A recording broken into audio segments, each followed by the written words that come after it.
rappelle, parce que ce sont des choses qui ne sont jamais dites, que le père de Benjamin Netanyahou était à l'extrême droite de l'extrême droite sioniste dans les années 20 et 30. Une extrême droite qui a salué l'arrivée d'Hitler au pouvoir.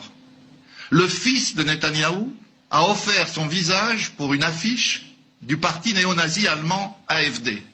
Et au milieu, vous avez Netanyahou qui nous explique que Hitler ne voulait pas exterminer les Juifs. Franchement, cette dynastie est une dynastie de pyromanes d'extrême droite. Et il est temps que la communauté internationale aide les Israéliens et les Palestiniens à se débarrasser des bouts de feu. Écoutez, je voudrais vous dire, si vous allez au cinéma, chers consoeurs, et que vous arrivez pour voir les 5 dernières minutes, vous aurez du mal à comprendre le film. C'est exactement ce qui se passe. C'est-à-dire, cette affaire, cette escalade dure depuis 1 mois. Ça a commencé par des ratonnades, comme on disait pendant la guerre d'Algérie en France, l'extrême droite, les ultra-orthodoxes, criant mort aux Arabes, cognant sur tout ce qui bougeait.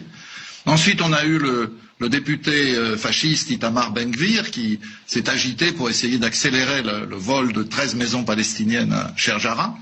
La police a été complice et des ratonnades et de cette tentative de spoliation, et elle est intervenue sur l'esplanade, y compris dans la mosquée Al-Aqsa, où on a quand même, c'est le 3e lieu saint de l'islam, tiré des gaz lacrymogènes. Imaginez qu'on tire des gaz lacrymogènes devant le mur des Lamentations ou à Notre-Dame.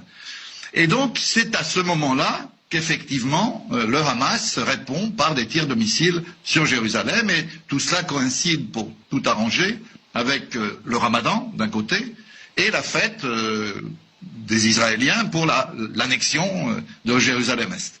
Donc, si vous voulez, on a quand même toute une histoire qu'on ne peut pas raconter par la des pyromanes.